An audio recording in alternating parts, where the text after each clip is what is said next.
स्वागत है आपका एक और नई वीडियो के साथ। मैं हूं आपका होस्ट आदित्य और आप देख रहे हैं व्रत कथाएं। तो शुभारंभ करते हैं।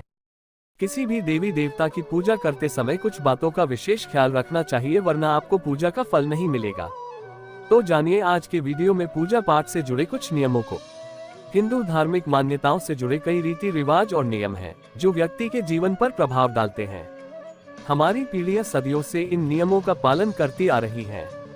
इनमें से कई नियम जीवन को सही तरीके से जीने का आचरण सिखाते हैं और यही जीवन को सार्थक बनाते हैं।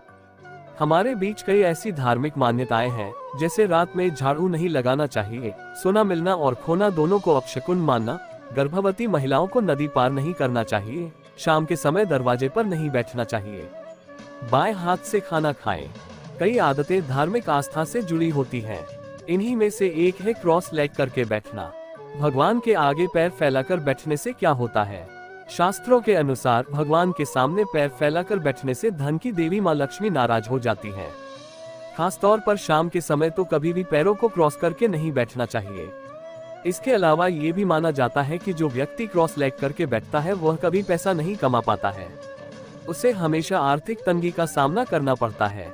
बैठने के अलावा पैर पर पैर रखकर सोना भी नहीं चाहिए। ऐसा करने से व्यक्ति की उम्र भी कम हो जाती है। खड़े होकर पूजा करना ज्यादा शुभ होता है या फिर बैठकर? पौराणिक शास्त्रों के अनुसार खड़े होकर पूजा करना सही नहीं माना जाता है। इस प्रकार पूजा करने से कोई फल नहीं मिलता है। घर में पूजा करते समय खड़े होकर पूजा न करें और न ही सीधे जमीन पर बैठकर पूजा करें। पूजा करने से पहले हमेशा आसन बिछाएं और आसन पर बैठकर ही पूजा करें। इसके साथ ही बिना सिर ढके पूजा नहीं करनी चाहिए। महिला हो या पुरुष, पूजा करते समय सिर को हमेशा दुपट्टा या रुमाल से ढकना चाहिए। ऐसा माना जाता है कि बिना सिर ढके पूजा करने से सभी लाभ और पुण्य बेकार चला जाता है। हिंदू मान्यता के अनुसार पूजा पाठ कभी भी जमीन पर बैठकर नहीं करना चाहिए। कहते हैं कि किसी भी पूजा की सिद्धि के लिए पूजा के समय आसन होना जरूरी है। प्रत्येक देवी देवताओं के लिए अलग फल, फूल, मंत्र, प्रसाद आदि अर्पित किए जाते हैं। उसी तरह अलग अलग पूजा अनुष्ठान के लिए अलग अलग तरह के आसन होते हैं। आसन से जुड़े नियमों को पूजा करते समय ध्यान रखना जरूरी होता है। आइए डालते हैं एक नजर पूजा आसन के नियमों पर। कंबल या ऊनी आसन होता है श्रेष्ठ। किसी भी कार्यसिद्धि के लिए पूजा में आसन का विशेष महत्व होता है। अक्सर लोग जमीन में बैठकर ही पूजा कर लेते हैं, जो कि धार्मिक दृष्टि से शुभ नहीं माना जाता है। शास्त्रों में आसन के नियमों का उल्लेख किया गया है। कहते हैं कि पूजा के आसन में कंबल या ऊन से बने हुए आसन श्रेष्ठ रहते हैं। लाल रंग के कंबल का आसन लक्ष्मी जी, हनुमान जी और मां दुर्गा की पूजा के लिए होते हैं। वहीं अगर आप मंत्र सिद्धि आदि के लिए पूजा कर रहे हैं तो कुशा से बने हुए आसन प्रयोग करने चाहिए। वहीं श्राद्ध कर्म के दौरान कुशा से बने आसन का प्रयोग भूलकर भी नहीं करना चाहिए। किसी दूसरे का आसन न करे प्रयोग। धार्मिक दृष्टि से पूजा का आसन हर किसी का अपना अलग होना चाहिए।